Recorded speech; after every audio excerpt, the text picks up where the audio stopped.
What is happening right now in Venezuela, especially this kidnapping of Nicolas Maduro, supposedly defending the country, although it's still not very clear which one, whether it's the United States or Venezuela itself, from terrorist and communist drug trafficking. Of course, these messages are coming to us from the United States, from Western media in particular. But it turns out that there is a man, a politician of great stature and standing, whether we like his ideology or not, because of what he represented in Venezuela and throughout Latin America. He already said it. He knew it would end up happening. What he didn't know was that it would end up happening to his successor. Here with us, Hugo Chavez, and his words, which I believe now should be featured in each and every one of the Western news broadcasts. They should be front page news. It's unlikely they will be, but just listen. He knew absolutely everything. He warned about it, and that's how his research ended.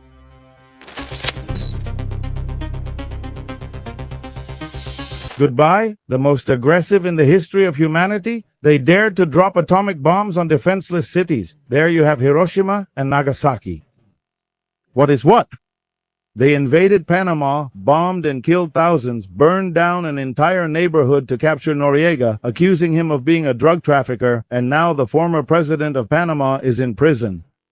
I have several alerts that I receive, even from some places that aren't really allies. Some serious people are concerned about the ongoing Pentagon-designed operation, which has been underway for years and is getting closer. Someone told me this several years ago. He said to me, "Are they going to end up accusing you of being a drug trafficker? You directly? You, Chavez? It's not that the government supports it or allows it. No, they're not going to try to use the Noriega formula on you. It's one of the plans that has been developed in the United States. They're looking for a way to directly associate Chavez with drug trafficking. So, by seeing him, then anything is valid against a drug trafficker who is a president? A trip to any country, then a commando unit took him away."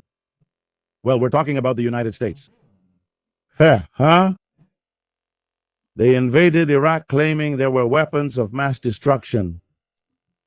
There aren't any, there never were, but they still hanged the president without a trial or anything. Fidel once told me, "Chavez, if that happens to either of us, if they invade, we can't just hide like Saddam did. We have to die fighting, Chavez, right on the front lines." And that's what I would do. I'm not going to run off into the mountains. I'll die on the front lines with the dignity of a Venezuelan who loves this country. It's hard for me to speak while listening to Hugo Chavez because it seems unreal. How could someone who lived so long ago know perfectly what could happen to him and how? That person, in fact, practically detailed step by step the plan that was eventually carried out against Nicolas Maduro. They say he was kidnapped from his own home, with the only difference being, and this is where it especially hurts me, Chavez said he would fight until the end. He would fight until the end. And it seems that Fidel Castro told him the same thing. Both of them agreed. Well, it's no wonder they would follow that phrase, homeland or death, which some of us even carry on our bodies. But in Venezuela, while they were bringing Nicolas Maduro, there was no resistance at all. Not because the people didn't want to, but because the people didn't even know they had to do it. It wasn't well organized. There was no order. There are too many questions and too few answers. What is very clear, and in fact, it has already been confirmed and revealed by the United States themselves, it's that at no point do they care about the population, and at no point do they care about what the supposed president in office has done. It doesn't matter if it's Chavez or Maduro. What matters to them is controlling the resources. And above all, now Marco Rubio has already pointed it out, that the enemy doesn't keep them. We have Marco Rubio. Look, now what?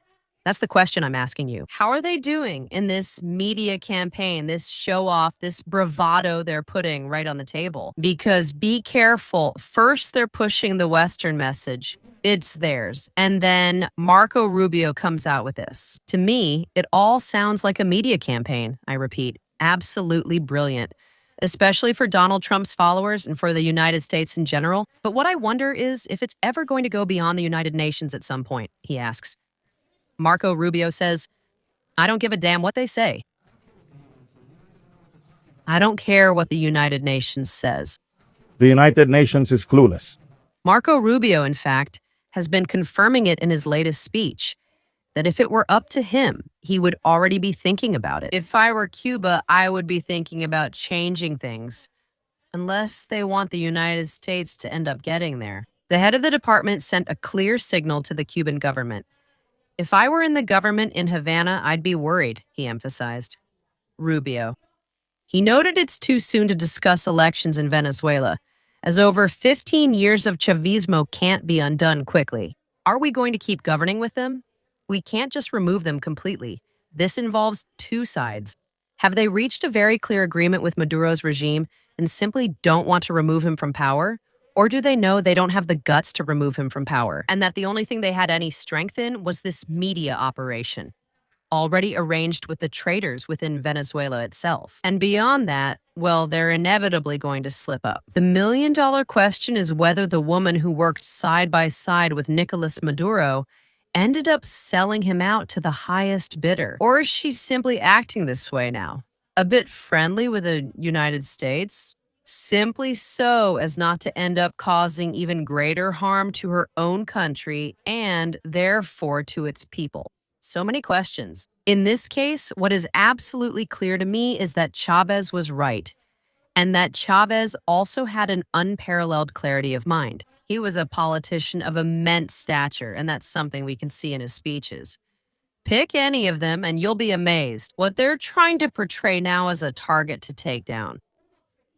Most likely, he became one precisely because of that clarity of ideas, because of his unwillingness to give up his own nation. Chavez would have died fighting. What will be the fate of Venezuela now that Chavez is gone?